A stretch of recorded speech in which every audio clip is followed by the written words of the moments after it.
Peter. Michael. What do you know about the second half of The Better Angels of Our Nature? It took you so long to read this book that society has gotten even better since part 1.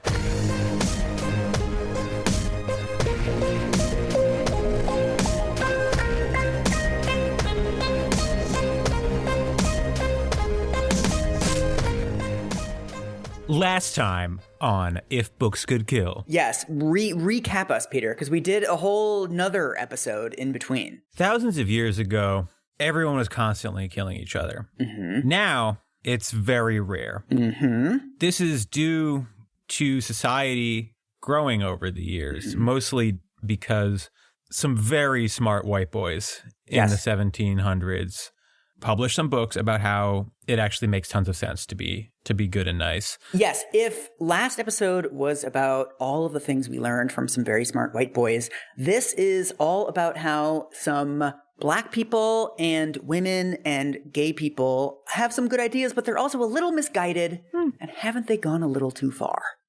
The question at the heart of this episode is, what is the ideology of this book? And so I think it will be very instructive to start with a video clip that is, I think, emblematic of his ideology and his place in the culture now. I think we should watch this at 1.5 because all these guys talk really slow. Michael Hobbs thinks someone talks too slow? No way. Do you not watch stuff sped up? I'm like a 2x guy now. It makes sense to me that you are, but no, I don't.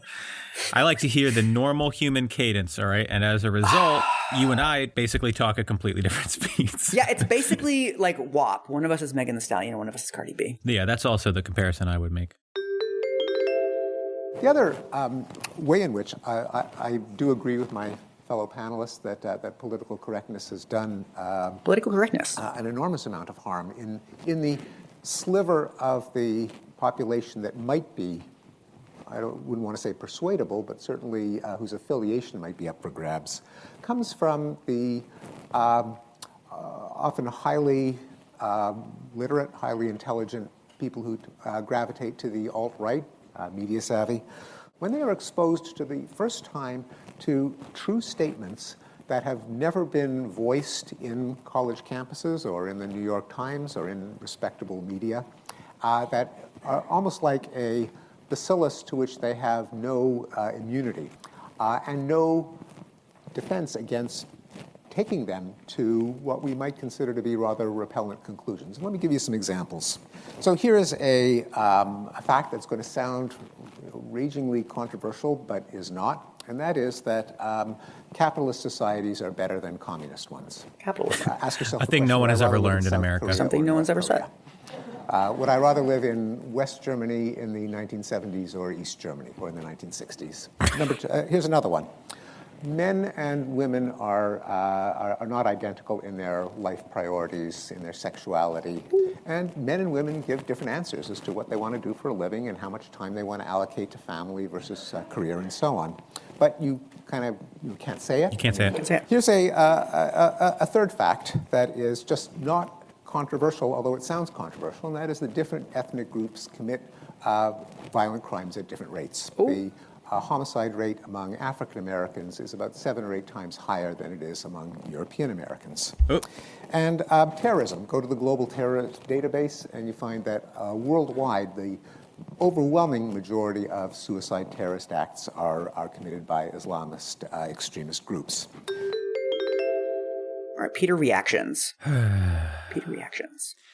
Are we not all just tired? God. We got to start recording this in the mornings. God, this is just so fucking tedious. Just shut the fuck up. Shut the fuck up.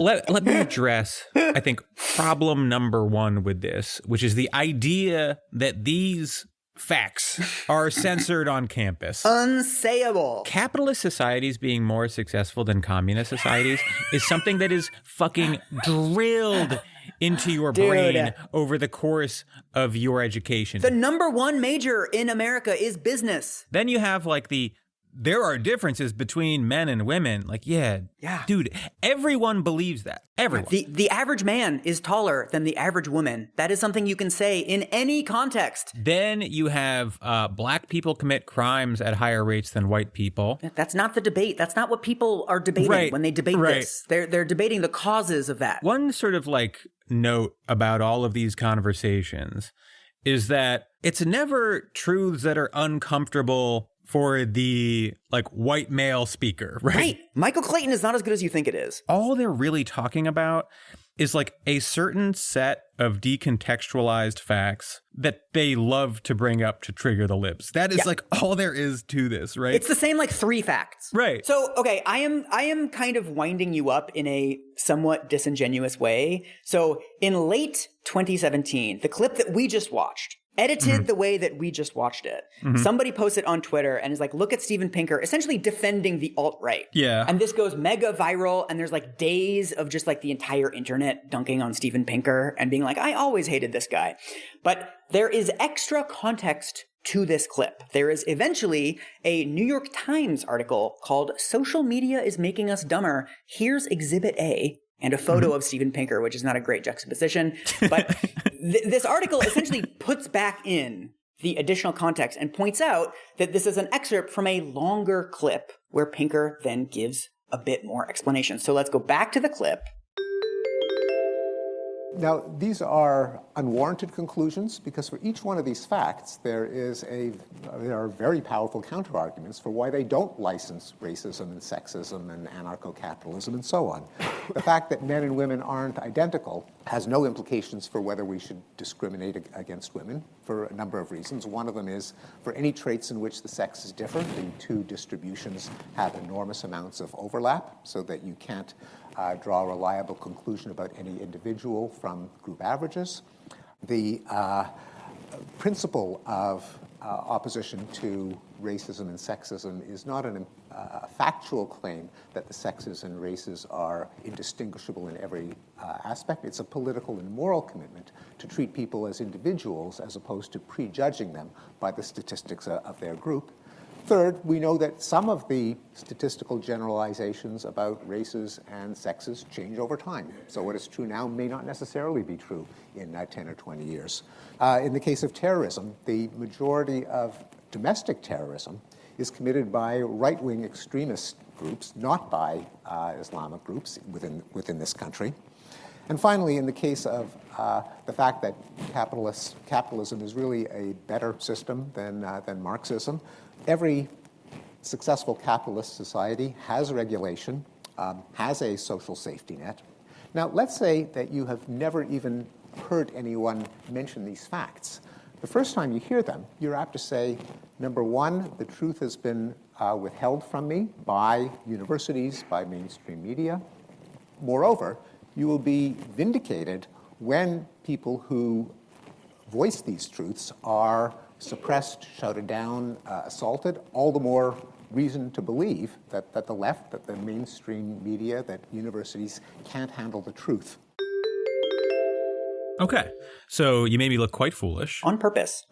Using media tactics. I woke up this morning and chose violence, the kind that is rising in our society, sharing links out of context. He addressed the idea that these are decontextualized facts. What he didn't address was the other critique, which is that a couple of these aren't really facts at all. This is like the perfect symbol for the way that Steven Pinker is typically constructed publicly, where something gets taken out of context, right? And people make some arguments against it that are like maybe a little bit overblown, right? When this clip was first going around, people were like, he's a far-right agitator, right? He's no different than Steve Bannon, this kind of stuff. People really got whipped up into a frenzy from this clip that was taken out of context, right? I mean, I did just like 2 minutes ago. But then it's also true that some of the defenses of Steven Pinker go too far. Yeah. There's this weird industrial complex of people who are like, oh, you can't even state facts anymore. When like Pinker is very clearly involved in an ideological project. Right. The entire premise of this clip is a lie, right? Even if you accept all of the extra context that he's putting back into these facts, and he's basically saying that like there's no logical reason to join the alt-right. They believe a bunch of stuff that's not true. Yeah. He's still making a factual claim that you cannot discuss these issues that are routinely discussed on college campuses. And he's also blaming the left for people joining the alt-right. There's something so frustrating about this because, like, all right, if you're on the left, if you're in a lefty space, right, there are certain questions that are sort of necessarily settled, right? Which is not to say that we consider it not up for a debate so much as, like, the debate happened and we landed on one side, and that's why we're all in this room together. Yeah. That's what an ideology is. There's also a huge difference between people asking questions and people just asking questions. Yep. If somebody kind of comes up to you in a very good faith way, or like a 12-year-old kid or something, and it's like, hey, what do we know about like the differences in crime rates between races? Right. That's a legitimate, earnest question, and like you can have a conversation about that. But if a 15-year-old asks you, then you're like, I don't know. That's libertarian phase. That's libertarian coded. Yeah. The fact that this guy is so fucking famous is just like proof that this stuff isn't really true. I know. It is. It's funny to do like this and Jonathan Haidt and Yasha Monk and all these guys who are essentially interchangeable. Yeah. And they're all just saying the same thing and saying that you can't say it. And it's like, how many bestsellers do we need? These guys have all basically written a book titled, I Am to the Right of Your Average 22-year-old college student, and they're all getting rich somehow. So with all of that in mind, we are now going to jump into the parts of the book where he walks us through what he calls the rights revolutions. Last episode, the first kind of third to one half of Pinker's book, covers this like, okay, from our primate ancestors until roughly World War II, the world has become significantly less violent. The next third of the book, it's actually a much shorter section of the book that we're going to be covering, is everything that happens after World War II, when we get better civil rights for Black people, we get better conditions for women, we get the rise of the gay rights movement, we get better children's rights, we get better animal rights. You know who else believed in animal rights? Now you're just doing it. Now, after criticizing this, we're just going to start engaging in it. Basically, you look around and like I, as a gay person, I am safer holding hands with my boyfriend now than I was in 1955. Each of these individual phenomena did occur, it seems right. So I am going to send you the section where he lays out what he will be laying out in the next couple of chapters and the rest of this episode.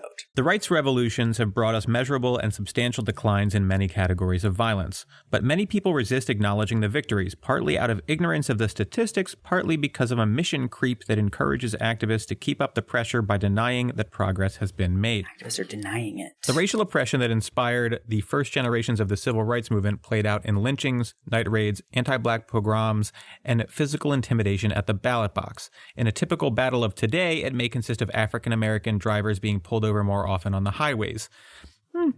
The oppression of women used to include laws that allowed husbands to rape, beat, and confine their wives. Today, it is applied to elite universities whose engineering departments do not have a 50-50 ratio of male and female professors.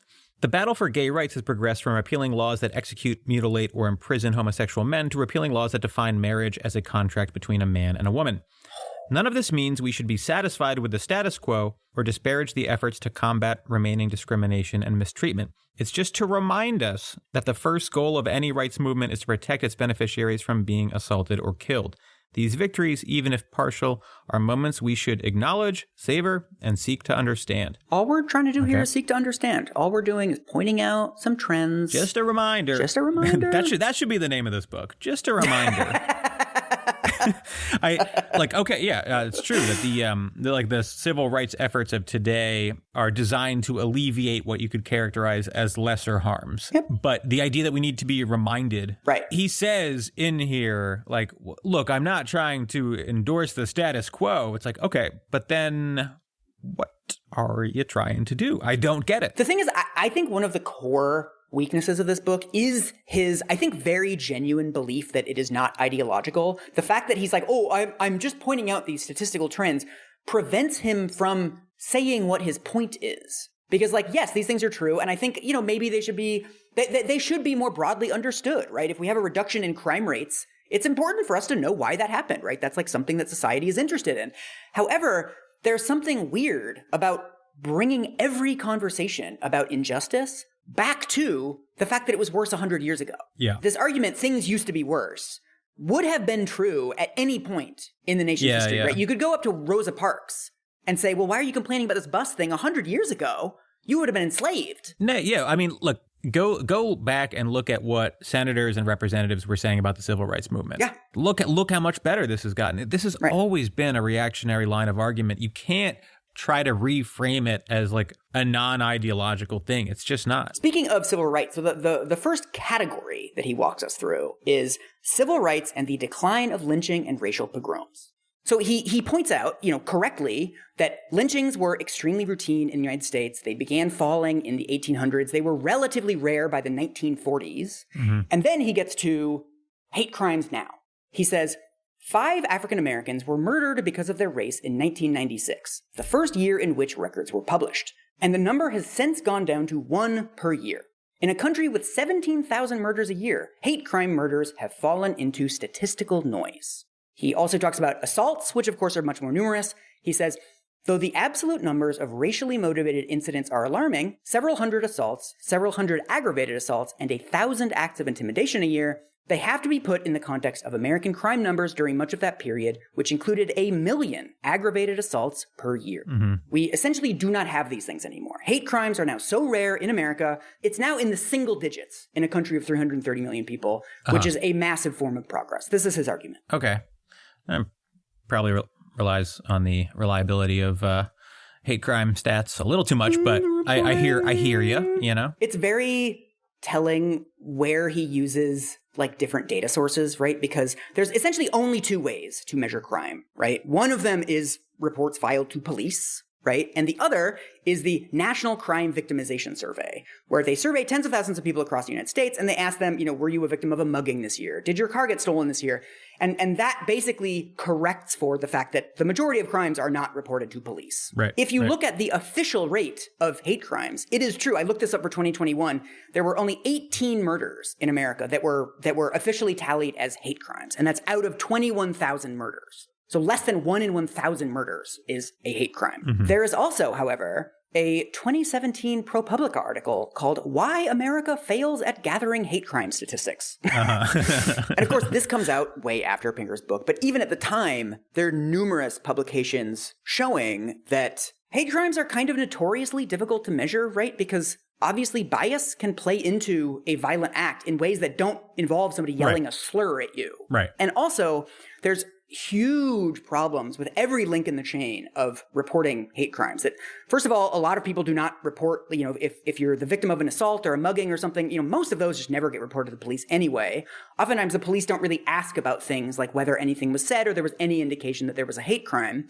Also, a lot of police departments just simply don't gather this as a routine matter. So they note in the ProPublica article that according to official statistics, Miami has not had a hate crime since 2010 because they don't gather that. Mm-hmm. A lot of local law enforcement departments, they're supposed to report their numbers to the state, and then the state reports them to the FBI, and then the FBI puts out the statistics.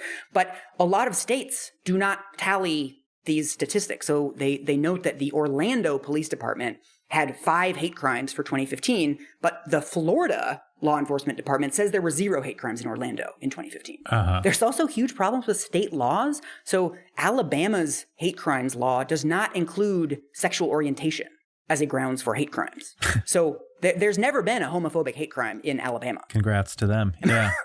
Yeah. So that's not going to be covered. And when you actually dig into the statistics, most of the quote-unquote hate crimes in America take place in blue cities and in blue states. So like the Boston Police Department is kind of famous for having like a good hate crimes department where they like look into the motivations behind violent crimes. But that's a function of the fact that they're gathering those statistics and they're being reported. Boston does not have a higher rate of homophobic hate crimes than Alabama, right? I will say this. The only time I've felt like I was being discriminated against for seeming gay was in Boston. Because I had a cool sweater, at a local pub. The one time I have had faggot yelled at me from a car was when I was with a straight friend. he felt such a whirlwind of emotions. So this is actually true. I was saying Boston, but it was actually Portland, Maine. But like it's the same people, if this makes sense. Portland, Maine is one of the most remarkable cities in the country. During the day, it is run by middle-aged lesbians. It is delightful. They're just selling you tchotchkes. That's it. At night, the townies from the suburbs or whatever, they all come in to get drunk. Someone screamed faggot out of their car at us that night. That was just last year. So we've had faggots screamed out of cars at us the same amount. And that's assuming I'm not forgetting any other times. Wow. It was just a dark energy from the locals to the point where, and this is something that has like never happened to me, but me and my buddy were like, let's get out of here. Let's leave. They think we're gay and we're not going to be able to prove it otherwise wearing sweaters like this. So let's just leave. The funny thing, Peter, is I've always said that like straight people are not allowed to say faggot. They're supposed to say the F slur because unless you've been called that word, then like it doesn't, you're not allowed to use it. But if a straight person has been called that word, I think that gives you the license. In a lot of ways, I'm not sure that I'm comfortable with you saying it, as someone who's only had it shouted at them once. And it was in Swedish because it was in Stockholm. Yeah, that does count less, you have to admit. It does. Let's do the literal oppression Olympics on this one. Whose experience is worse? It was like, and then my friend was like, ooh, that's bad. You're like, are you sure? That sounded beautiful. But this is a real problem, though, because like, if you actually consult the National Crime Victimization Survey, where they ask people, did you experience some sort of bias-related crime last year? The number is 191,000. So according to official statistics, it's 6 to 10,000. And according to surveys, it's 191,000. Right. So we're talking about a sort of somewhere in the realm of 20 times higher. So Pinker is correct again that, hate crimes, especially against black people, were more common in the 1950s than they are now. The overall point is correct. But he is extremely selectively using numbers here to essentially say that the problem no longer exists. And that's not true. Right. You can't blame somebody for something that happens after their book comes out, right? But hate crimes have been rising since 2016, pretty significantly. And so he again talks about this as this like shift, this like moral shift, that we're all capable of so much more empathy now, but we've seen a huge backsliding. This is something that we've seen with a number of our books where on one hand, you want to cut them a little slack because they're saying something that's more true in the era that they're saying it. On the other hand, it's just sort of proof that they were sort of missing something, right? And also, he's quite explicit about the fact that he thinks this shift is permanent. Right. He calls it a rising abhorrence of violence. And there's also, all the changes in law that we saw, from the Civil Rights Act, Voting Rights Act, all of the structural changes that have happened in America that are very difficult to reverse. And then he also says that, people's attitudes, as we've discussed on the show many times, if you look at the survey data, public opinion polls, all of this stuff is moving in the right direction. And he talks about this as a qualitative shift that is not reversible. And then he takes us to college campuses. Yes. So I'm going to send you this. The campaign to extirpate any precursor to attitudes that could lead to racial violence has defined the bounds of the thinkable and sayable. Racial preferences and set-asides are difficult to justify by rational arguments in a society that professes to judge people not by the color of their skin, but by the content of their character. Yet no one in a position of responsibility is willing to eliminate them because they realize it would decrease the representation of African Americans in professional positions and risk a repolarization of society. So whenever racial preferences are declared illegal or voted out in plebiscites, they are reframed with euphemisms such as affirmative action and diversity and preserved in workarounds, such as granting university admission to the top percentage of students in every high school rather than to the top percentage statewide. Diversity. Okay, I just want to say something very quickly because this is a hot topic. Diversity doesn't necessarily require racial preferences. It could require just recruiting from different spaces. I also think that like granting university admissions to the top X percent in every school is a way to like control for class differences more than just eliminate racial preference. Whatever. This very, very reductive. And I don't know. Why do all these guys hate affirmative action so much? So here's where it gets really bad, Peter. Here's the next 3 paragraphs. The race consciousness continues after admissions. Many universities herd freshmen into sensitivity workshops that force them to confess to unconscious racism. And many more have speech codes that criminalize any opinion that may cause offense to a minority group. Some of the infractions for racial harassment cross over into self-parody, as when a student at an Indiana university was convicted for reading a book on the defeat of the Ku Klux Klan because it featured a Klansman on the cover, and when a Brandeis professor was found guilty for mentioning the term wetback in a lecture on racism against Hispanics. trivial incidents of racial quote-unquote insensitivity, such as the 1993 episode in which a University of Pennsylvania student shouted at some late-night revelers to "shut up, you water buffalo," a slang expression for a rowdy person in his native Hebrew that was construed as a new racial epithet, bring universities to a halt and set off agonized rituals of communal mortification, atonement, and moral cleansing. Real pioneer shit to be complaining about DEI trainings in 2008. Right, just who gives a shit? It's just so telling that, like, we have the stakes of this book have gone from, like, I know. the Anshan revolt in China to speech codes at Harvard. Like, come on, man, this can't be real. And also, you knew I was going to look up these little incidents of, like, of campus wokeness gone too far. Unfortunately, we've already done several of these on this show. Yeah, I know, exactly. It's basically the water buffalo one. I was like, oh, God, don't make me do the water buffalo one on the fucking show. This is the downside of the one book thesis. Yeah. Eventually, we are just talking about the same 10 incidents on college campuses over and over again. So the first one that he mentions is, he says, some of the infractions for racial harassment cross over into self-parody, as when a student at an Indiana university was convicted for reading a book on the defeat of the KKK because it featured a Klansman on the cover. Convicted? That doesn't seem like the word. Yeah, no, what actually happened was this guy who's a janitor but was also taking classes as well, was reading a book called Notre Dame versus the Klan, How the Fighting Irish Defeated the KKK, which honestly sounds dope. Mm-hmm. And apparently a colleague was like, hey, that's like a really sensitive subject for me. And like, I don't want to like come into the break room or whatever and see somebody reading a book with like burning crosses and like Klansmen on the cover. Do you mind reading that somewhere else? And apparently this became like a negative exchange where he basically refused and then kind of repeatedly read the book when she was around in a way that like felt insensitive and kind of deliberate. Eventually, the shop steward of his union goes to him and is like, hey, man, can you just not read the book around her? Like, it upsets her, regardless of whether you think that's legitimate for her to be upset. It does upset her, and it appears that exchange also kind of escalates and becomes a negative interaction. Eventually, this colleague files a complaint with the affirmative action office at the university. They eventually send him a letter, which of course ends up getting excerpted in the fucking Wall Street Journal, and it becomes a whole like fire.org situation. The letter kind of scolds him for racial insensitivity, but it's pretty clear from the letter that it's scolding him for repeatedly reading this in her presence and like refusing to just go somewhere else. The letter says, you were instructed to stop reading the book in the immediate presence of your coworkers, and when reading the book, to sit apart from the immediate proximity of these coworkers. So it was never about reading the book on campus. It was about his relationship with this specific employee. For sure. Then he sort of appeals it, or this becomes, of course, like a big cause celeb on campus of like, all he was doing was reading a book. And then eventually the affirmative action office rescinds the warning and says, like, we're not going to take any action. So no one was convicted of anything. Yeah. He also says, when a Brandeis professor was found guilty for mentioning the term wetback in a lecture on racism against Hispanics.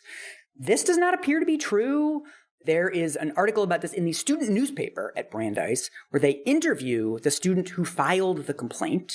She says, the thing that pushed me over the edge was a story about a Brandeis student that he had who came from an elite Mexican family. He said he came here and he paid his way, but when he came back here, his back was still wet. Oh. Jane also felt Hindley made inappropriate comments regarding drug use and alleged that another student told her Hindley made inflammatory comments about religion last semester. When he was talking about the rising costs in reefer, you just wonder, and his silly little anecdotes about his daughter watching MTV and listening to bad music. They're things that have no business in a classroom. They're too personal. Okay. And so, according to her, he didn't bring up this slur in a conversation about racism against Hispanics. He was literally just calling the guy. He just called this guy that. Oh my God. As in, like, almost all of these cases, it's always like, all he did was this. And then you look into it, and it's like a long pattern of behavior. O.J. Simpson, accused of murder just for getting mad at his wife.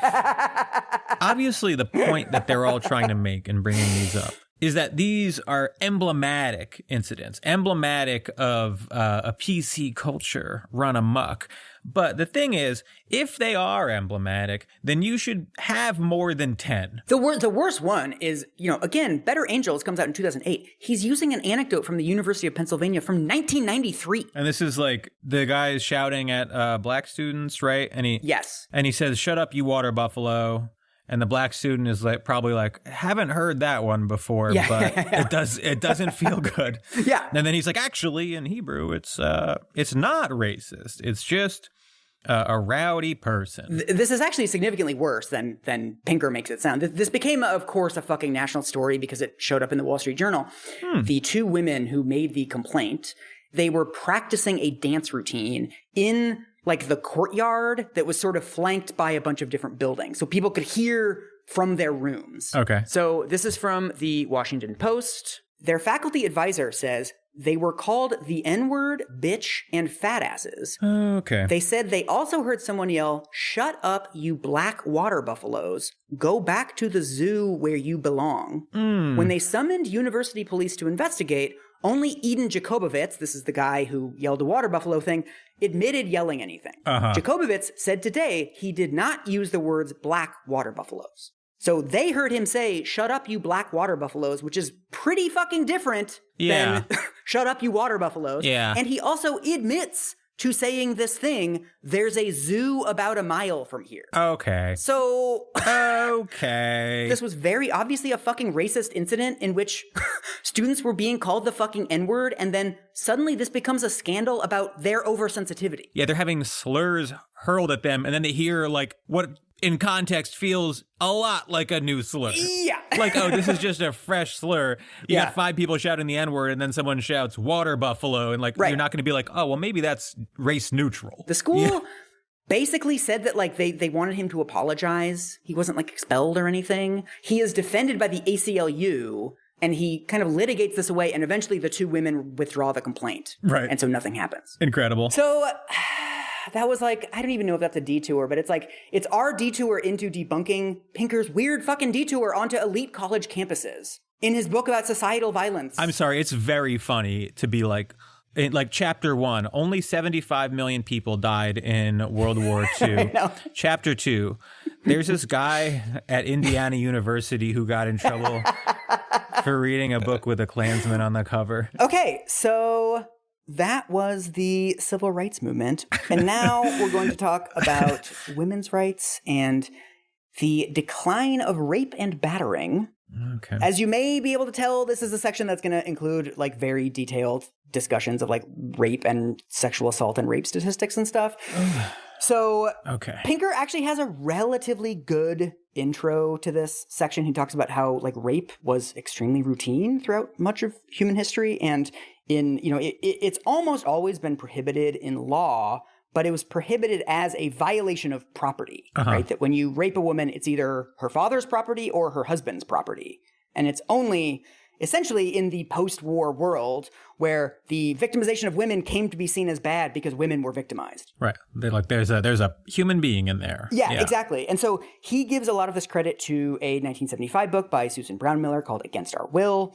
He says, when the book was published, marital rape was not a crime in any American state. Today, it has been outlawed in all 50. Rape crisis centers have eased the trauma of reporting and recovering from rape. Indeed, on today's campuses, one can hardly turn around without seeing an advertisement of their services. He then gets into rape statistics. Okay. So since the 1990s, alongside the decline of all other forms of violent crime, rape has also been falling during that time, and it actually fell more steeply and more dramatically than homicides.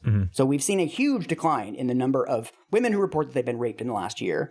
And of course, we have police reports of rapes have also been declining during this time, and this also appears to be the kind of academic consensus, too, that during the same time that we've seen this decline in the number of reported rapes, we've had a pretty big expansion in popular understandings of what rape is, right? Date rape has become a much more accepted concept, right? In the 1990s, it was considered kind of a joke, right? And marital rape, as he mentioned, has now become illegal. That, again, would have been considered something that was just a total oxymoron to people, right? And so as these definitions have expanded, you would actually expect the number of reported rapes to go up. And so the fact that the reported rapes have gone down does in fact indicate that the incidence of rape has gone down. Sure. And it maps onto broader criminal trends too. He chalks this up to, the sort of general decline of crime. He talks about the Violence Against Women Act in 1994, that there's all this extra funding for police departments for, rape crisis kits and hiring more female officers and just a lot more infrastructure around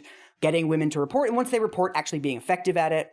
He gives some credit to feminist activists, but then he also takes it away immediately. He then says, though feminist agitation deserves credit for the measures that led to the American rape decline, the country was clearly ready for them. The feminists won the battle against rape partly because there were more women in positions of influence, the legacy of technological changes that loosened the age-old sexual divisions of labor, but they also won the battle because both sexes had become increasingly feminist. Okay, but that's also because of them. Right. People didn't become feminists organically. These people really do believe that like everyone just gets a little more woke as time passes or something. Yeah. And also that we've reached like the perfect Goldilocks level of wokeness now. Yeah, every time I see a black person in a position of power, I think that they are the product of affirmative action. But in the 60s, I would have marched with MLK. Yeah, of course. He then, after giving Susan Brown Miller a lot of credit, he then starts criticizing her and the broader feminist movement for now saying that rape is about power and not sex. So he ends this section with these paragraphs. Man, it's hard to talk about this without doing an hour-long tangent about evolutionary psychologists. Mm-hmm. But for many years, I've been reading like evolutionary psychologist bloggers be like, rape isn't really about power, it's about sex. I know. Guys, it's both. Right. It's such a simple thing. Okay. Anyway, all right, I'm going to read it. Well, wait till you get to this stuff. He says, common sense never gets in the way of a sacred custom that has accompanied a decline of violence. And today, rape centers unanimously insist that, quote, rape or sexual assault is not an act of sex or lust. It's about aggression, power, and humiliation, using sex as the weapon. The rapist's goal is domination, unquote. To which the journalist Heather McDonald replies, quote, the guys who push themselves on women at keggers are after one thing only, and it's not a reinstatement of the patriarchy.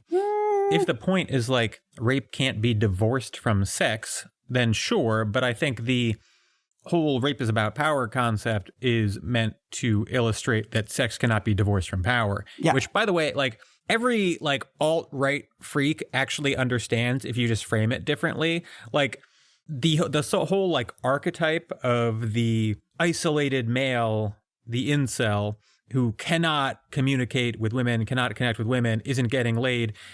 That archetype is a powerless man, right? Right. And the idea that to some degree in our society, women can gatekeep sex, right? Right. And knocking down that gate is part of what rape is, and that is the basic concept behind like rape is about power, right? It's just sort of explaining the social dynamic, and Pinker is just reducing it to fucking nothing. It's so stupid. Yeah, he's basically saying like it has no context. Right. No one at a frat party says, hello, I would like to reestablish the patriarchy, please.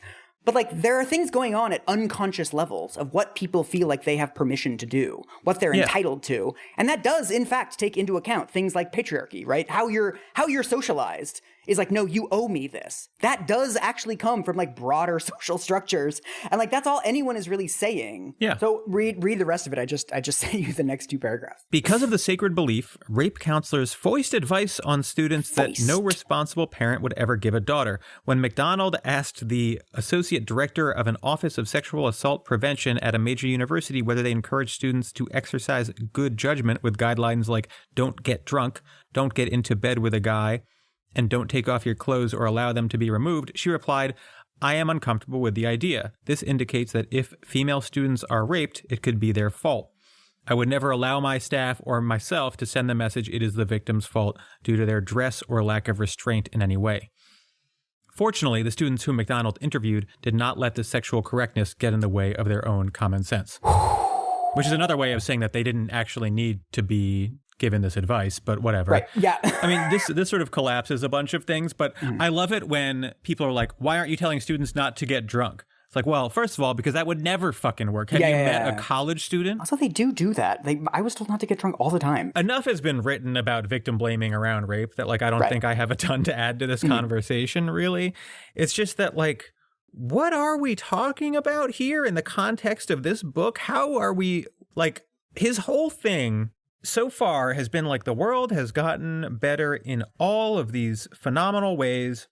We should all appreciate that. But somehow he has circled around to his reactionary culture war grievances. Yeah, exactly. If his point is that it's gotten better, then why is he nitpicking the victim blaming levels of the Sexual Assault Prevention Office or whatever? Maybe these understandings of rape as about power have actually helped reduce rape rates. Right. He just takes it as a given that it's now gone too far. And this article by Heather McDonald, where she, goes to a campus rape office and says, like, why aren't you telling people not to drink? How familiar are you with Heather McDonald, Peter? I feel like I've heard that name before, but I can't pin it. Her last book was called When Race Trumps Merit. Her book before that was called The Diversity Delusion, which Steven Pinker fucking blurbed. Oh. She has one before that called The War on Cops, and the one before that was called The Immigration Solution. I would love to read a book about the war on cops. Why do I feel like we don't land on the same page there? This Heather McDonald article that Pinker is pulling from is called The Campus Rape Myth.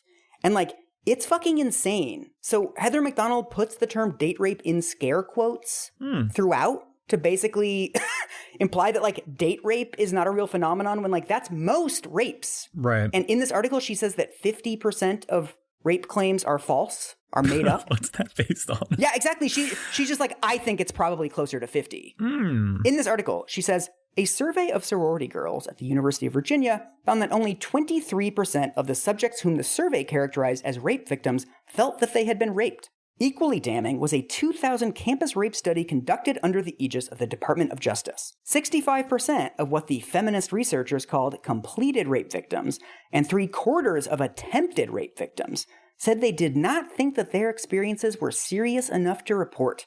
Its victims in the study, moreover, generally did not state that their victimization resulted in physical or emotional injuries. Okay. So the entire project here with this article is to basically be like, well, there's real rape and there's fake rape. There's this fiction. Right. Everyone thinks they're being raped now. Even the so-called victims don't think it's rape or whatever, right? Exactly. When obviously the premise is supposed to be that there is an objective definition of rape and it happened to all these women and some of them are saying that it didn't. And that's actually maybe sociologically interesting. Yeah, no, this is a real phenomenon. It's called unacknowledged rape. And it appears to be roughly half of rape victims do not consider themselves rape victims.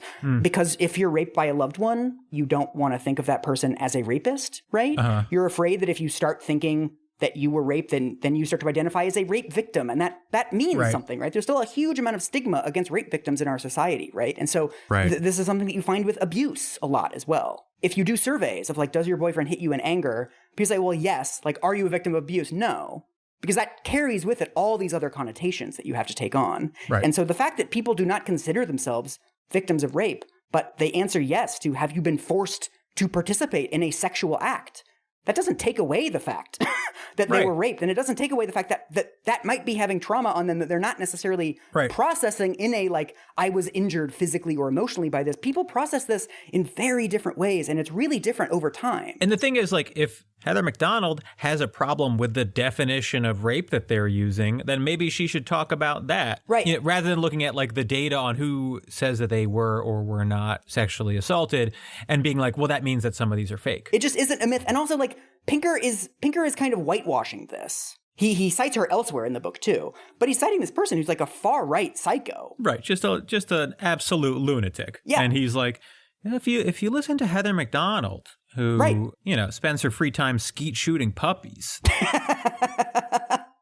There's also, again, it does appear that rapes kind of over the course of the last sort of 50, 70 years, they do appear to have declined in the population. But also this is a thing where I don't have any problem admitting that it appears that there are fewer rapes in America now than there were in 1950. And also, there's a shitload of rapes in America, right? According to official statistics. So just the ones that are reported to police, there's 140,000 rapes a year. And then if you rely on these surveys where they ask people, were you raped in the last year? It then is 430,000 rapes a year. This seems like something that is still a fucking social problem that is worth addressing. The existence of these arguments within this book is just very telling. Right. He says at several points, I'm not trying to say that the status quo is acceptable, right? But then when you zoom in a bit, he is in fact arguing for the reactionary side of these modern debates, right? He is in fact saying, well, maybe you're defining rape a little too aggressively. Right. What he's trying to do is frame this book as if it's just a reminder to everyone that things are good.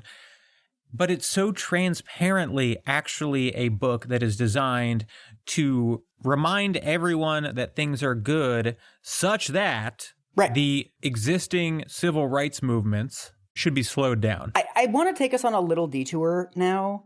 While I was thinking about kind of his record on women, I was like, what is the deal with the Epstein stuff? Ooh. Right? Because anytime Pinker comes up, someone will post that photo of like him sitting at some sort of luncheon table with Jeffrey Epstein. Mm-hmm. I've always been really curious about this. And I also think there's a chance that he is unfairly criticized for this. Like, you know, after all the Epstein stuff came out, it also came out that he had met Stephen Hawking. He had met like one of my idols, Stephen Jay Gould. He had met Oliver Sacks. And it's sort of like, well, these people shook his hand. They were in the same room as him, but they didn't like meaningfully interact with him. And this was before anybody would have known about any of the criminal stuff.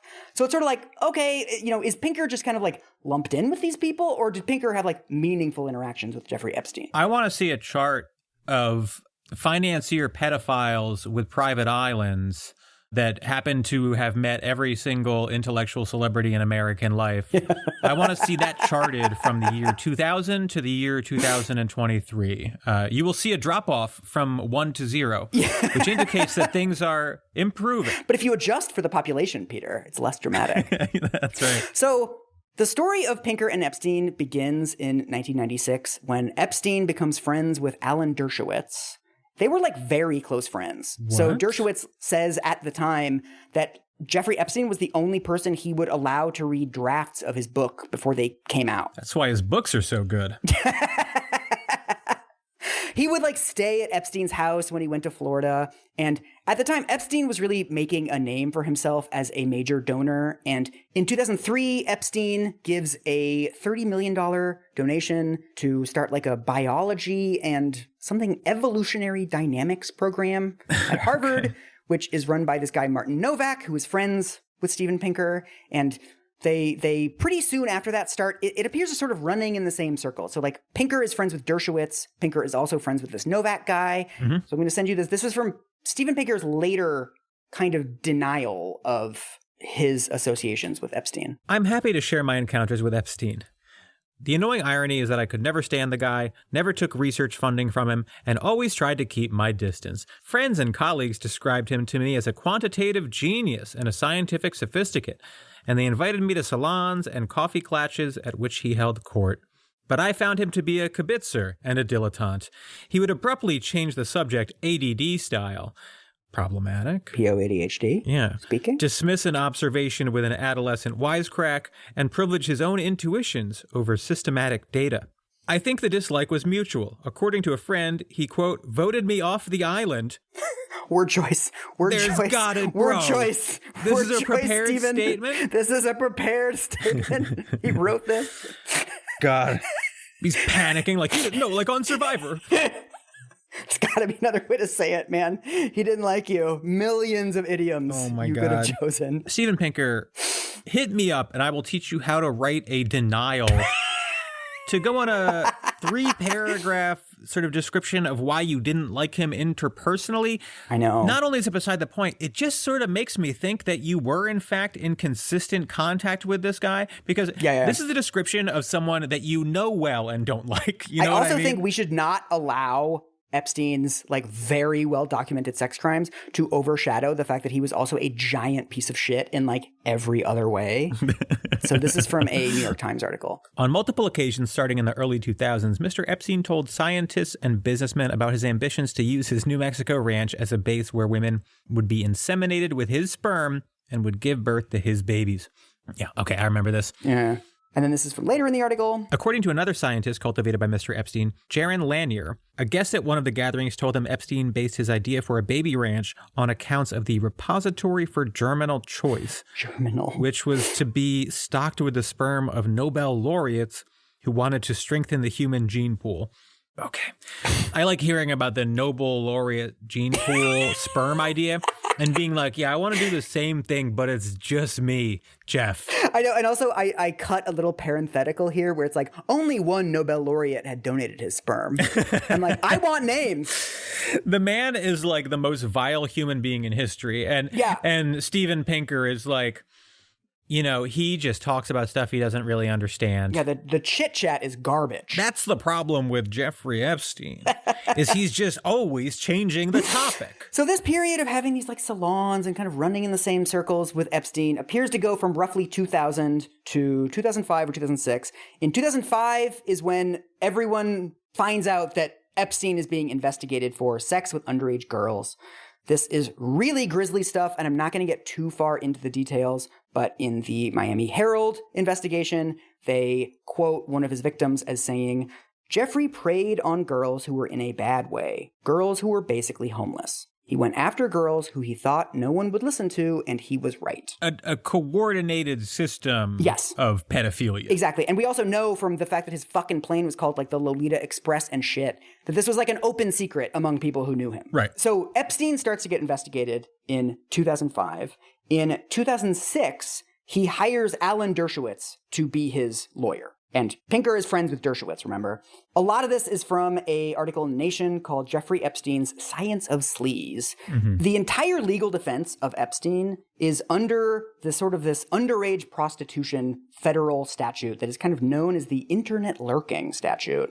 The law says that anyone, quote, using the mail or any facility or means of interstate or foreign commerce, unquote, to entice a minor into prostitution, that's the law that you're breaking, right? Is you're using a means of interstate commerce, right? That's what makes it a federal case. The entire defense of Epstein at the time is he didn't use the internet, right? It's not that he's innocent. It's that he was doing this in person. He would like go to the fucking like high schools and shit. Yeah. As part of this defense, Dershowitz asks Pinker to give a sort of linguistic analysis of the actual law in question. So when the law says using the mail or any means of interstate commerce, Pinker says that's the clear meaning of the statute. You must have been using a means of interstate commerce to entice minors into prostitution, or else you're innocent of the crime. That is the standard reading of those types of statutes. Pinker later says that he basically only did this as a favor to Alan Dershowitz. Yeah. So this is from a BuzzFeed News article where they interview Pinker. Pinker said, over the years, he has regularly offered his linguistic opinions to Dershowitz for use in various cases. I don't recall his telling me that the question pertained to the Epstein defense, Pinker said. I was not aware of the charges against Epstein at the time. Mm-hmm. He also says in another interview, he says, I did it as a favor to a friend and colleague, not as a paid expert witness, but I now regret that I did it. And, needless to say, I find Epstein's behavior reprehensible. Nice. Epstein famously gets this sweetheart deal where he only serves 13 months in prison. He's allowed to get out during the day to, like, work on hedge fund shit. From Pinker's perspective, it is one of those things where, like, your friend asks you for a favor and then you don't ask any questions, and it turns out it's for America's most notorious pedophile. Dude, I know. It's the fact that Pinker is friends with Dershowitz. And Dershowitz is close friends with Epstein. At no fucking point does Pinker, in the course of 2 years of this case, does Pinker ask, hey, what's this guy on trial for? Right. Hey, why am I giving you an assessment of the fucking internet luring statute? Yeah, my homie sends me a soliciting sex from a child statute. It's like, can you interpret this for me? And I'm like, no questions asked, buddy. Yeah. Here's the interpretation. Don't even tell me what it's for. I'll be on my way. I got dinner in 20. 2019 is when Epstein is arrested. Mm-hmm. And so in 2019, obviously, there's all these questions for Steven Pinker and everybody else at Harvard and everything.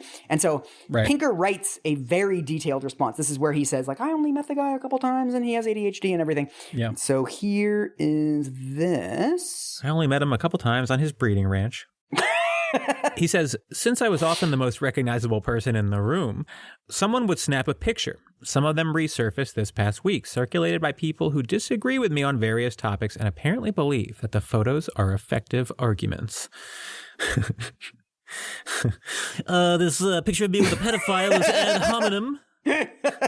I knew the voice would come back this time. Since some of the social media snark insinuates that I downplay sexual exploitation, it may be worth adding that I have a paper trail of abhorrence of violence against women, have celebrated efforts to stamp it out, and have tried to make my own small contribution to this effort. He then quotes himself in Better Angels of Our Nature, talking about how bad rape is. Like the earlier sections of that chapter where he's like, rape was a crime against property. Rape is one of the worst things that happens in human society. If you think I hate women, how can you explain my chapter, Rape is Bad? Ask my female friend, Heather McDonald. But then what's so interesting to me and why I wanted to go on this detour in this episode is because, you know, Pinker's whole thing is about like the expanding circle of empathy. The counter argument to that we talked about last episode was that humans have always been capable of empathy, but they refuse to extend it to certain outgroups. And this is precisely what Pinker is doing here. I have never heard Pinker describe Epstein's crimes in any detail, right? He's like, well, obviously, I think it's abhorrent. Right. I'm not going to say that, like, Pinker was instrumental to this plea deal, and if it wasn't for Pinker, Epstein would be in jail, whatever. He doesn't have to take credit for that necessarily, but it's like, dude, you materially contributed to the sweetheart deal of somebody who got his freedom through this fucking technicality and then used his freedom to rape a bunch of people. Right. You should maybe think about what that feels like for the victims. You should maybe address the victims and just like a little bit of fucking moral awareness. Right. There's so many fucking interviews with Pinker about this. He keeps coming back to like, well, people are posting the photo online. Anyone can post anything online now. And you're like, dude, you are not the victim of this whole thing. I like that you did this whole deep dive into the Epstein situation, but when I found out that Gladwell was on the plane, I just did one throwaway joke at the end of the episode. This is very typical. I was mostly curious. I was like, how much? I mean, the by far the worst thing is that Pinker flies on Epstein's plane again in 2014. Right. So it's not like he found out about this and then he's like, hey, fuck this guy. Right. Well, when the hair is big, the ties to Epstein are strong. That's what we've learned from our authors. I feel like that should have rhymed, Peter. I feel like it should be like a little Johnny Cochran aphorism, like when the hair is silky, we vote not guilty. I would have buried them under the jail with that line in court. Okay, so we have talked about the decline of violence against Black people. We have talked about the decline in violence against women. Now Pinker is going to talk about the decline of violence against children. Okay. This is one of those chapters that is mostly just like genuinely very interesting. Ugh, fine. I know this goes against the entire tenor of the show, but I'm like, oh, this is fascinating.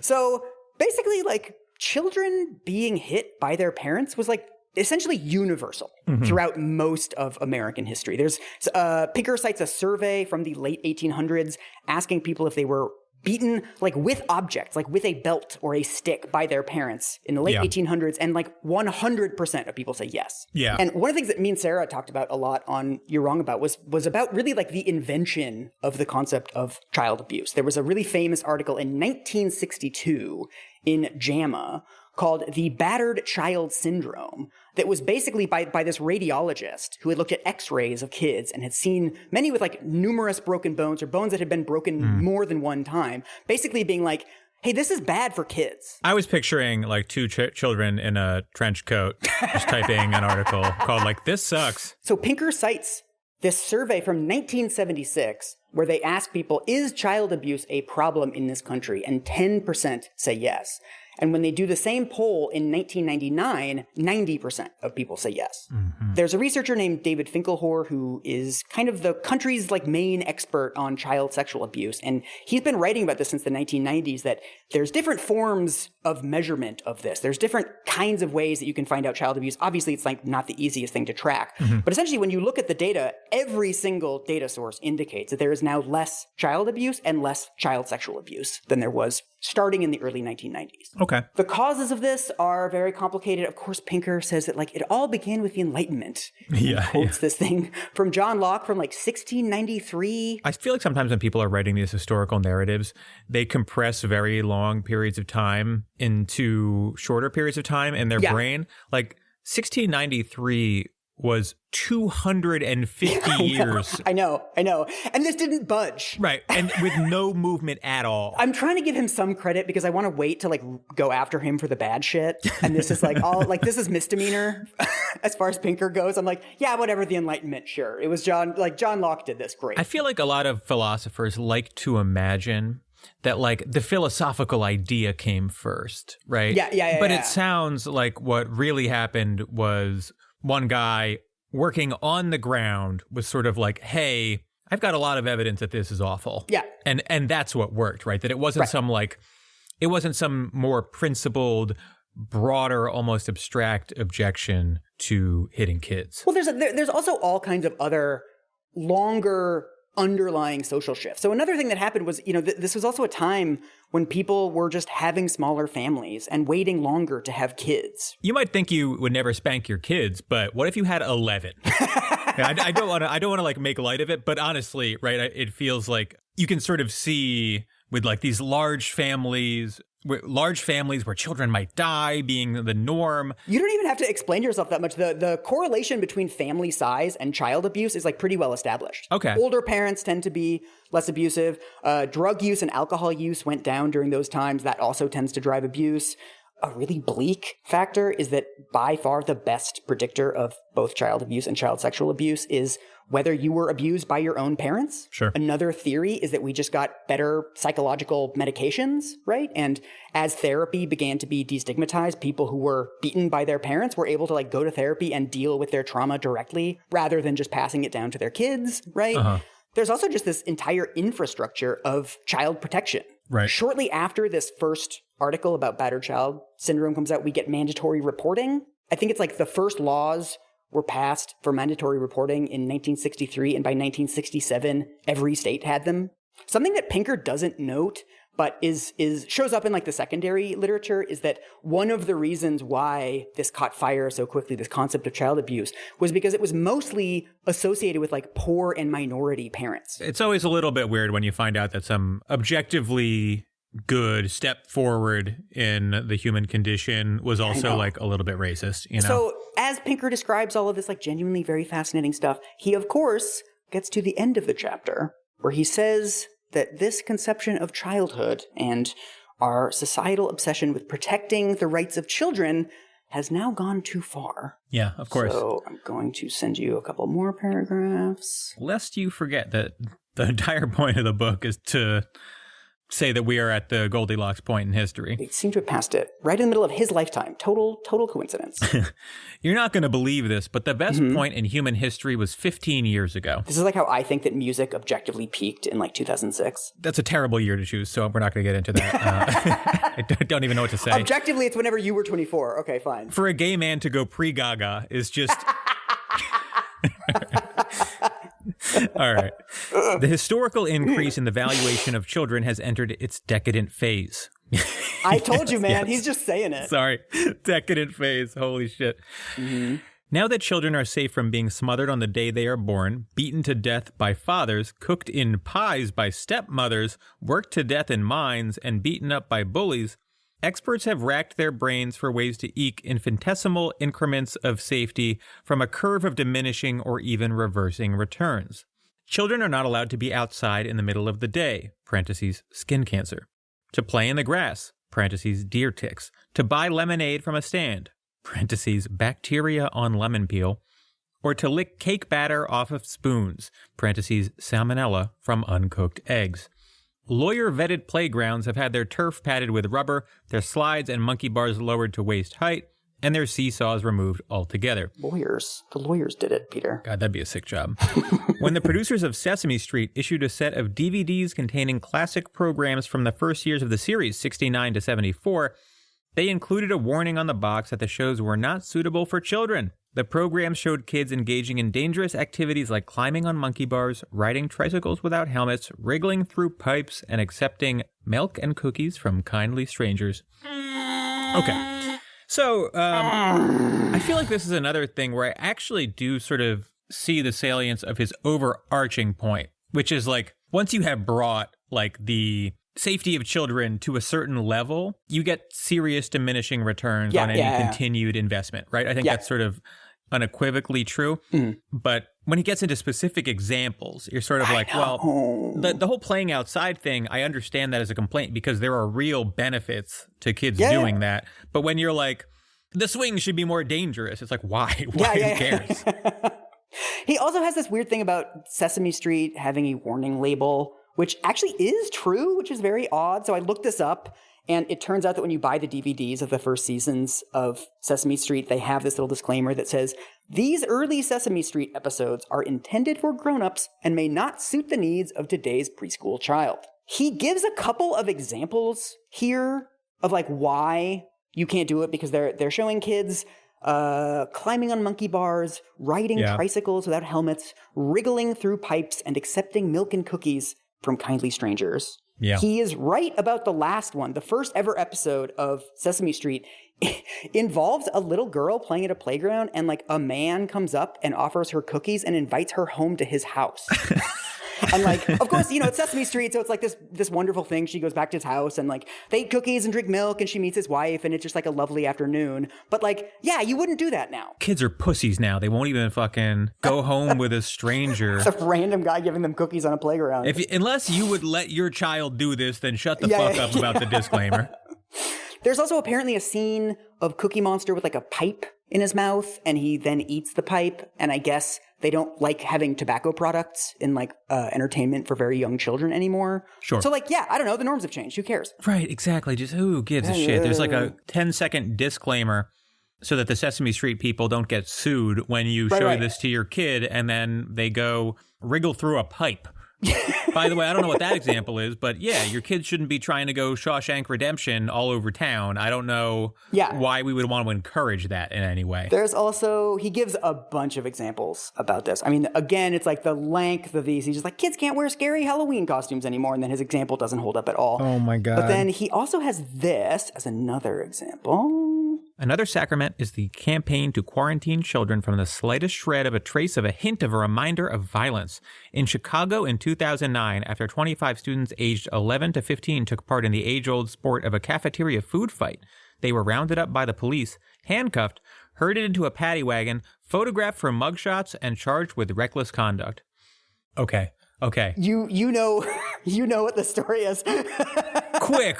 Let me just, I'm just going to guess the demographics involved here.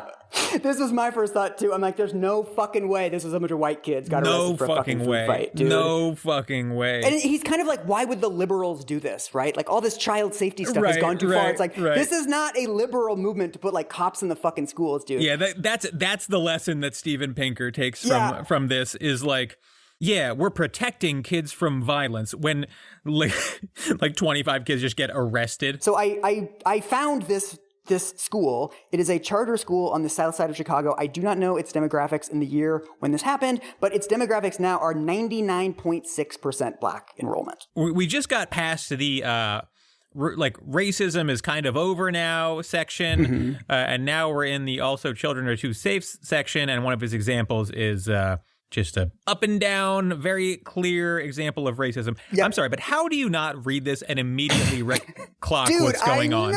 If you can't paint that picture in your mind, then I don't know what to tell you. Don't write books. So the next chapter is called Gay Rights, the Decline of Gay Bashing, and the Decriminalization of Homosexuality.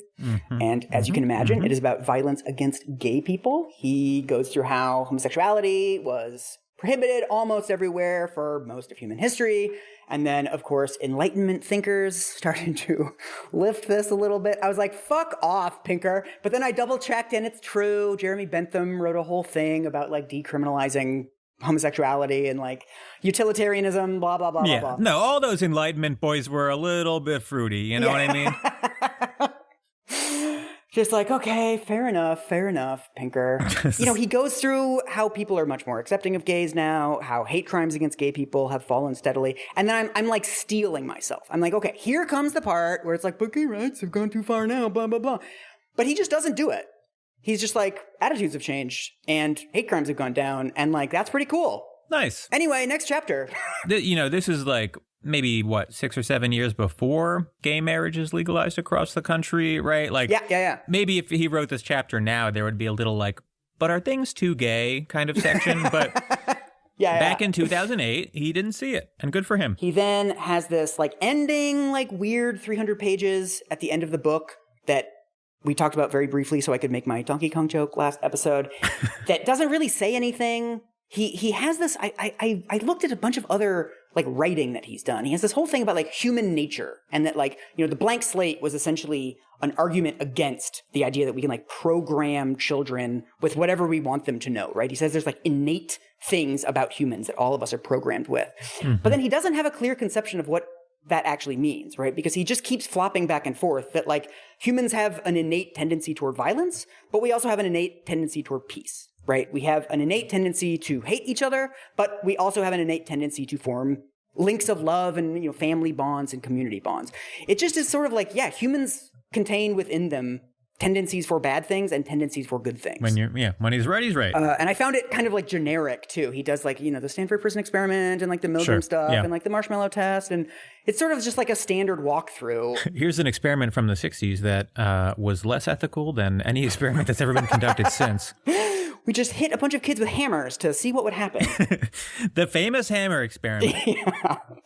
But then we finally get to the conclusion of the book, and I think this is where Pinker's ideology like really comes to the forefront. So he's quite explicit about the fact that like there is a moral arc of the universe. We are getting better, basically. So I'm gonna send you this. You're familiar with this concept of like Whig history, right? WHIG. Yeah.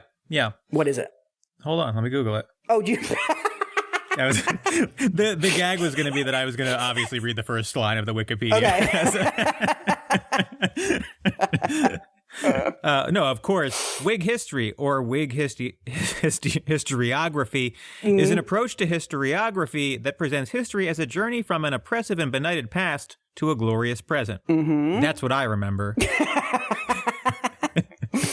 You probably didn't know that it was coined by Katy Perry when she said wig snatched. And she does that on RuPaul. She's actually talking about this. So this we have to know this to sort of go through this section of Pinker's book. So this is like, I think this is the final paragraph before the conclusion or something. This is kind of his like wrapping up like Jerry's final thoughts. The metaphor of an escalator, with its implication of directionality superimposed on the random walk of ideological fashion, may seem Whiggish and presentist and historically naive. Yet it is a kind of Whig history that is supported by the facts. We saw that many liberalizing reforms that originated in Western Europe or on the American coasts have been emulated after a time lag by the more conservative parts of the world. And we saw correlations and even a causal relation or two between a well-developed ability to reason and a receptiveness to cooperation, democracy, classical liberalism, and nonviolence. So he's basically saying like, no, there is an escalator. Like things are getting better. Right. And this kind of Whiggish conception of history as like we used to be bad and now we're good is actually, if you look at the evidence, is roughly true. Sure. Okay, whatever. I mean, I really hate these analyses mostly because I feel like they downplay the scale of history a little bit. The last couple thousand years seem to have been like pretty good. The last couple hundred years, very good relative to like the prior 100,000 or whatever. I'm not like super sure that at this point we can draw a conclusion like things are getting better forever. Right. That just feels like a little bit dramatic. I don't know. He does take this a little too far. So, Peter, are you familiar with the Flynn effect? The Flynn effect? That sounds familiar, but I don't think I don't know. This is the thing whereby they have to keep re-norming the IQ tests. Yeah, because IQs get higher. Yeah. So like every generation is like 8 IQ points smarter than the previous generation. That's why if you're listening to this podcast in 100 years, you're like so embarrassed for us. Yeah, we're basically apes. Yes.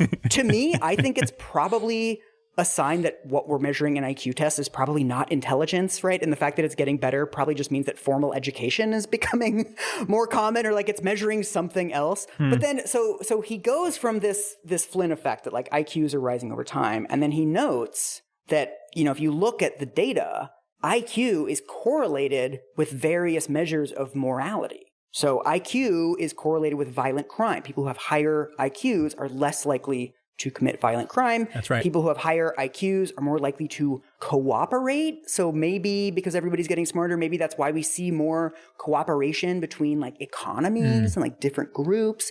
He then has this really weird thing where he says IQ is also correlated with political ideology. So there's a study of 20,000 people. There's just a straight line from like the most conservative people have the lowest IQs and the most liberal people have the highest IQs. This all makes sense to me because as a high IQ guy, when I have beef with someone, I use I use math and logic to defeat them. I've had to cut out of so many episodes you saying, as a high IQ guy. I'm going to send you this. The smarter respondents in the survey were less likely to agree with the statement that the government has a responsibility to redistribute income from the rich to the poor, while being more likely to agree that the government should help Black Americans to compensate for the historical discrimination against them, a formulation of a liberal position which is specifically motivated by the value of fairness. He's basically saying that, like, IQ doesn't necessarily map onto, like, partisan identity, but it might match onto kind of philosophical ideology. The enlightened centrist is the highest IQ. That's where he's headed. Wait for it. Intelligence need not correlate with other ideologies that get lumped into contemporary left-of-center political coalitions, such as populism, socialism, political correctness, identity politics, and the Green Movement. The escalator of reason predicts only that intelligence should be correlated with classical liberalism, which values the autonomy and well-being of individuals over the constraints of tribe, authority, and tradition. Intelligence is expected to correlate with classical liberalism because classical liberalism is itself a consequence of the interchangeability of perspectives that is inherent to reason itself. You can't tell me that that sentence makes sense. Classical liberals are the smartest, but they can't write sentences about what they believe. Classical liberalism is a consequence of the interchangeability of perspectives that is inherent to reason. I think what he's trying to say is, like, as a classical liberal, you're non-ideological. So you can sort of pick and choose from different ideologies according to, like, what's true. But that's just not true. No, Classical I know. liberalism is an ideology. But also, I just love the thing of, like, ending your book being like, we're getting more intelligent over time, and the most intelligent people are people who believe what I believe. Just like, would you look at that? And also that he's essentially made this up, that in this study, he says, you know, the smartest people are less likely to like redistribution, but they're more likely to want redistribution specifically to Black people. And he's like, oh, well, that's a classical liberal thing. It's like, isn't that an identity politics thing? Yeah, you just right. said that it doesn't have to be identity politics, but like, you're only doing it for Black people. That's not, like, that doesn't scream classical liberal to me. Classical liberalism, I define that as just being like really smart and cool. I feel like you could probably spend hours picking this apart, but I also just don't feel like it's serious enough to warrant that sort of treatment. We've been recording too long. You're like, all right, get me out of here, Mike. It just seems like he's talking out of his ass, honestly. I don't really get it, and I don't think that he could make me get it. And also, I mean, for the record, I don't really believe in any of this shit. Like, I don't think that, like, leftists are, like, the smartest and have the highest IQs. I think this entire fucking exercise is stupid. Yeah, look, the smartest people are podcasters, and everything else I don't care about. But then he after all of this with, you know, intelligence is rising over time and intelligence is correlated to all of these other social goods. He says that we're experiencing a moral Flynn effect. Right. That we are becoming qualitatively more moral over time. That's okay. And these are the paragraphs. He doesn't quite end with this, but he ends like the intelligence moral Flynn effect section with these paragraphs, which I think are extremely telling, and we're going to dive into a little bit. Lest you think this judgment a slander on our forebears, consider some of the convictions that were common in the decades before the effects of rising abstract intelligence began to accumulate. A century ago, dozens of great writers extolled the beauty and nobility of war and eagerly looked forward to World War I. One progressive president, Theodore Roosevelt, wrote that the decimation of Native Americans was necessary to prevent the continent from becoming, quote, a game preserve for squalid savages. Another, Woodrow Wilson, was a white supremacist who kept Black students out of Princeton when he was president of the university. A third, Franklin Roosevelt, drove 100,000 American citizens into concentration camps because they were of the same race as the Japanese enemy. Nor was it just lawmakers who were intellectually challenged when it came to moral reasoning. In the decades surrounding the turn of the 20th century, many literary intellectuals, including Yeats, Shaw, Woolf, Bell, and Eliot, expressed a contempt for the masses that bordered on the genocidal. Many others would come to support fascism, Nazism, and Stalinism. This has happened to us a couple times where, like, you know, if the argument is like, these sorts of positions are less popular than they used to be, then sure. But I do think that this sort of like misunderstands how common some of these positions are now. Like, a century ago, dozens of great writers extolled the beauty and nobility of war. That is still a feature of conservatism. Yeah. It still does manifest, and it still is something that like guides how conservatives think about public policy. He's doing the same thing here that he did with the Enlightenment earlier, where he's trying to draw this clean line between sort of people of the past and the morally enlightened people of now. But if you look at his own career after this book comes out, you see him in league with a lot of like pretty far right people. Right. In the video that we watched, the video, I don't know if you notice it, but at the beginning it says like presented by Spiked UK, which is like the publication that's putting on this event. Spiked UK is like basically the Breitbart of the United Kingdom. And like, you know, he's citing Heather McDonald in this book, who's like a lunatic. Right. He's saying like, wow, it's weird in the mid-century, you know, all these literary intellectuals found themselves in league with fascists. Wow. Isn't it great we're so different now? If what you believe is like, my morality is so fucking good, like my moral North Star is just so clear that I could never be pulled into a fascist political movement, then like you're probably not going to see it coming when you are. That's a really good way to put it, because I mean this basically brings us to like the actual ideology of the book, right? So the Better Angels of Our Nature is all about how things are getting better. So like, why don't activists basically stop complaining, right? Mm-hmm. After this, he then puts out a couple more books. His most recent book is called Enlightenment Now, where he extends this idea of like, you know, the Enlightenment had the best ideas and how they're echoing in the present, etc. I'm going to send you his paragraph on climate change. Oh, no. It may be satisfying to oh, God, fuck off. God, that's fine. It may be satisfying to demonize the fossil fuel corporations that sell us the energy we want, or to signal our virtue by making conspicuous sacrifices. But these indulgences won't prevent destructive climate change. The human moral sense is not particularly moral. It encourages dehumanization, parentheses, politicians are pigs, and punitive aggression, parentheses, make the polluters pay. Stop dehumanizing the politicians and the polluters. The climate change thing, like, it's always lurking behind these conversations that, like, yeah, it's true that things have gotten very, very good in many ways across many metrics. But there is this one thing, right? Yeah. That, like, isn't improving. And if it doesn't improve, there are some indications that it might never improve and things might get very bad relatively quickly. Right. And a lot of these guys just pretend that it's like just not that big of a deal. Like, it makes it seem like their underlying assumption is that things are getting better, rather than this being a book about like, here's the evidence that things are getting better. That's the thing. I mean, I for this, I read the climate change chapter of his latest book and the inequality chapter.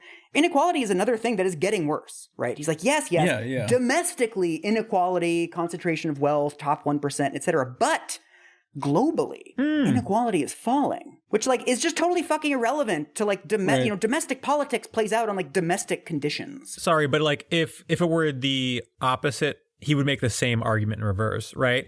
Sure, inequality is getting worse globally, but domestically it's getting better, so relax. And this to me is what reveals his ideology, right? Because when things are getting better, you should stop complaining. When things are getting worse, you should stop complaining, right? The actual ideology is just, you should stop complaining and things are fine as they are. Yeah. But I genuinely don't think that he's aware of this, right? There's this extremely frustrating kind of two-step that whenever he writes something where he's like, okay, things are great and activists should stop complaining, people will then point out, be like, you're in the middle of the Black Lives Matter movement. You're saying, things used to be a lot worse, right? That's it's a little bit racist to be like bringing this up right now, right? And then he sort of steps back. And he's like, oh, so it's racist to point out basic facts. And yet, if someone were to do a whole speech about his connections to Epstein and say that they were just stating facts, all of a sudden he would understand the importance of context. Yeah, exactly. Yes. When he's basically arguing, this is not a conservative tome, right? This is just a statement of non-ideological facts. I think the response to that is like, okay, what are the policy prescriptions implied by this book, right? Every single one of them is just throwing cold water on activists in some form or fashion. Yeah, don't raise taxes on the rich. Don't do anything ambitious about climate change. It's always... Right. This is the one book theory too, right? They all end with the same policy prescriptions. It's all just like center-right stuff at the end of the day. Let's just like mental note, we can't keep doing these books. You know what I mean? Peter leaves the podcast episode, like, what is it, 25 or something? You're like, fuck it. I feel like we keep getting baited into reading the same books. You're like, all right, we've done Coddling of the American Mind, and we've done The Identity Trap. Let's do Steven Pinker's book about, like, the arc of human history. Right. Right. Oh, surprise. It's also just complaining about identity politics somehow. When the hair is big, the history is wig-ish. Nice. It's a little confusing. Let's sit here for an hour until we can get that. Just keep workshopping. See, the problem with your version is that it doesn't reference Epstein at all. When the curls are long, the ties to Epstein are strong. There we go. Oh, shit.